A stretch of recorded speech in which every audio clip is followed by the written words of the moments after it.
এবার আমরা একটু ছোট করে এই যে হেড ট্যাগটা আছে এই হেড ট্যাগটা নিয়ে একটু কথা বলি। এই লেআউট ট্যাগটা যেরকম হচ্ছে উপরে থেকে নিচের দিকে যত ফাইল আছে ট্রি মতো করে কাজ করে, এই হেড ট্যাগটা সেম ভাবে কাজ করে। যদি আমি কোনো একটা পেজের ভেতরে হেড ট্যাগ না দেই তাহলে সে কিন্তু আগের হেড ট্যাগটা ইউজ করবে। তার মানে হচ্ছে যদি আমি এইখানে ইউজার্সের ভেতরে যে পেজটা আছে সেই পেজে যদি হেড ট্যাগটা ইউজ করি তাহলে এই যে মূল রুটের যে হেড ট্যাগটা আছে এটা ইউজ করবে না। চলো একটু দেখে নেই।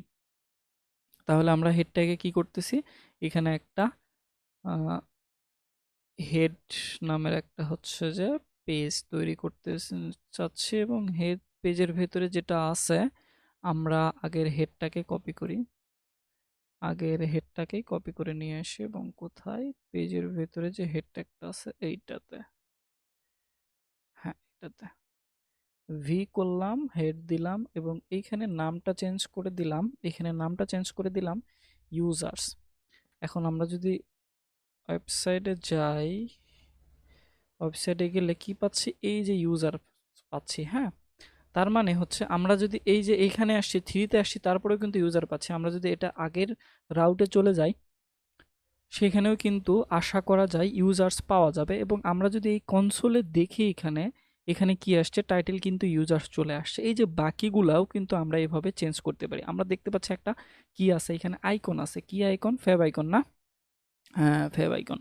তো ফ্যাব আইকনটার আমরা যে এখানে লিঙ্কটা আছে ফ্যাব আইকনের, আমরা কিন্তু এই লিঙ্কটা চেঞ্জ করে দিতে পারি ফ্যাব আইকনের। তো আমরা ফ্যাব আইকন ডাউনলোড করে এখানে প্রত্যেকটা পেজের জন্য আলাদা আলাদা করে কিন্তু একটা ফ্যাব আইকন দিতে পারি এবং আমরা জেনারেলি কি করি আমাদের পুরো একটা ওয়েবসাইটের জন্য একটা ফ্যাব আইকন রাখি।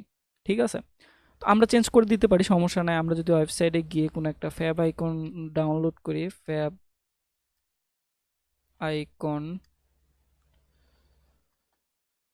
সাপোজ ফ্যাব আইকন ইমেজে গেলাম, ইমেজে যাওয়ার পর যে কোনো একটা ফ্যাব আইকন এটা যদি সেভ করি কি আকারে আসবে, জেপিজি ফাইল আকারে আসতেছে। এবং আমাদের প্রজেক্টটা কোথায় সেখানে যাব। প্রজেক্টটা মূলত রাখছি আমি এইখান থেকে ইউজার্সের কাস্টম নেক্সট জেএস, এইখান থেকে এই যে পাবলিক ফোল্ডার আছে এই পাবলিক ফোল্ডারের ভেতরে আমরা এটাকে বলে দিলাম ফ্যাব আইকন। আমরা ওটাকে রিপ্লেস করে দিচ্ছি, রিপ্লেস করে দেওয়ার পরে ফ্যাব আইকন আসছে। আমরা যদি এখন আমাদের পেজে দেখি তাহলে ফ্যাব আইকনটা কিন্তু চেঞ্জ হয়ে যাওয়ার কথা। এই যে ফ্যাব আইকনটা কিন্তু চেঞ্জ হয়ে গেছে। কারণ কি, আমাদের কোথায় সমস্যা হচ্ছে, সমস্যা না মূলত হচ্ছে যে আমাদের এই যে হেড ফাইলটা আছে এই হেড ফাইলটা কিন্তু ওই ফ্যাব আইকনটা পেয়ে গেছে। তো আমরা এখানে প্রত্যেকটাতেও চেঞ্জ করে দিতে পারি এবং আমি টোটালি চেঞ্জ করে দিলাম একদম।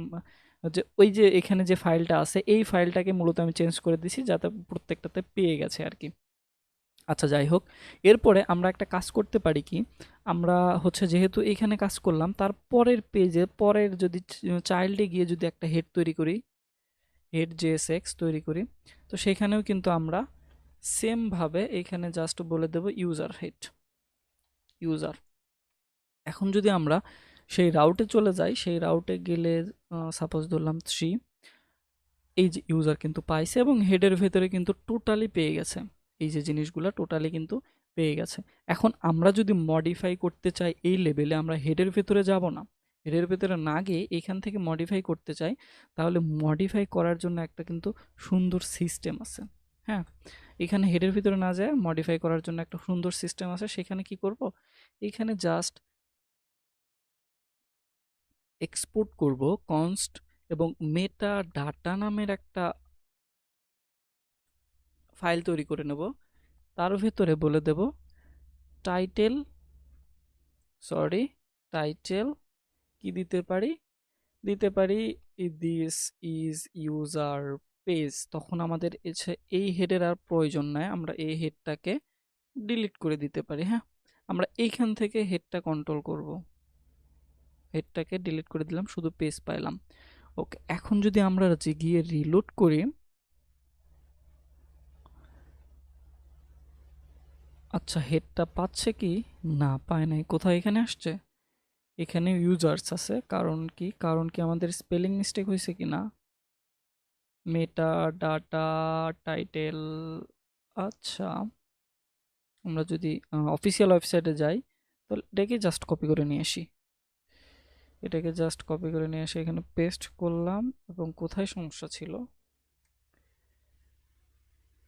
কনস্ট ওয়াই মেটাডাটা, ও এখানে স্পেলিংটা মিস্টেক ছিল, যে এখানে হচ্ছে যে ক্যাপিটাল লেটারে আমি ডি দিছি। এখন যদি এখানে বলে দেই যে ইউজার,